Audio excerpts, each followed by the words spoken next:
So here we go. So now let's talk about attack. And I That's only know ugly. the basics of it. This thing, when I first looked at this, I said, who are you kidding? I have no idea what all that junk is. And I can't possibly be expected to understand all this junk. But then somehow I came back to it and I eventually caught on to how this works. What this is doing, if you look at, say, the certified ethical hacker training, they try to make science out of hacking where there's these steps, scanning the network, finding the target, exploiting the target. And so methodology.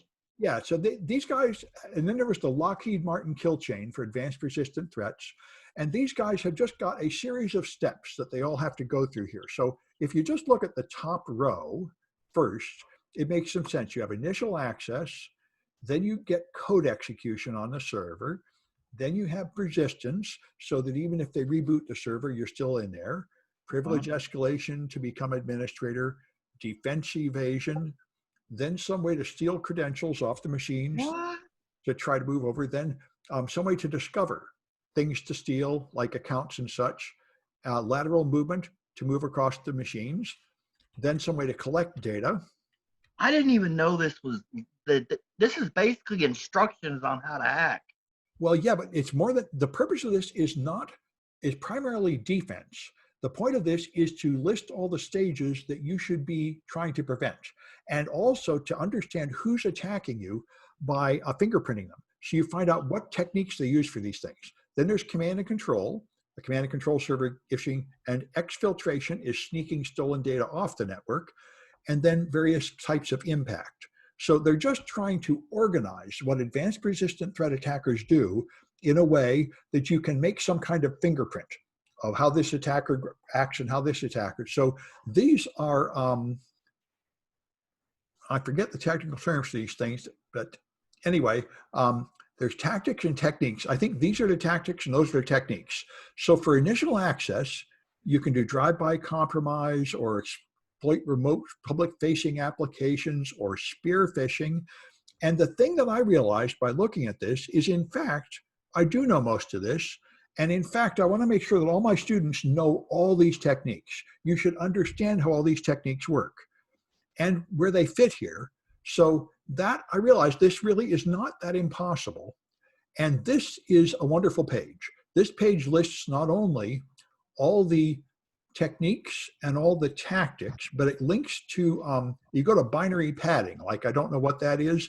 You click on this and it'll tell you, this adds junk data to change the on-disk hash or something. And then it tells you who used it, APT32 and Bronze Butler and Core Shell and so on, and what they did. And you got a list here of all the techniques and tactics, and you can also have a list of all the attackers. And I started doing CTFs from a local users group. Let me go back to the base one. And they often will ask you, refer to particular APT groups and expect you to identify them and such. And you can do that here. So I realized it's worth actually doing a practice, just looking things up. This page is like a whole little book of information.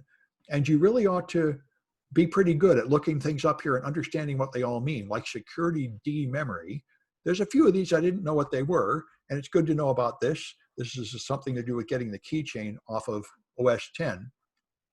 So I just made some challenges where you can just practice looking things up here. So here's tactics. It'll ask you some questions to answer, and you have to go until you can get 10 in a row correct. So which tactic does firmware corruption do, and so on. Then there are techniques for the tactics in groups, and then you identify groups. And then you can, there's a walkthrough, and this is something bloody awesome. So this tool called Attack Navigator is a lot of fun. So what you do here, this is I think what somebody showed me first, and I couldn't understand it. So this is the list of all the techniques and tactics, and you go,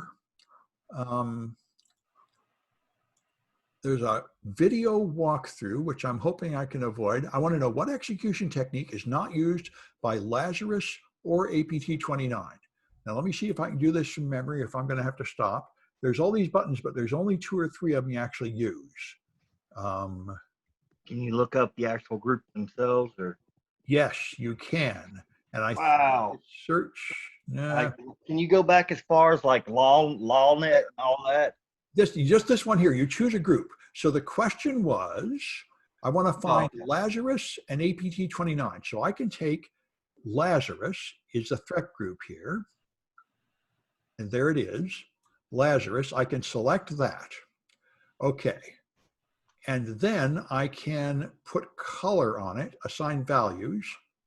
And I may not be able to remember which button it is.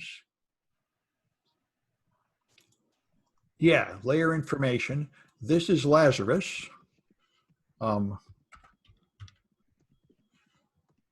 Okay. Now that gave this tab, I've got a tab named Lazarus. Okay. And there's a way to assign a value to it, which I may not, maybe it was 1. There. Okay. All right, I'm going to stop this video and come back in a minute when I get this together. We'll have 2 recordings.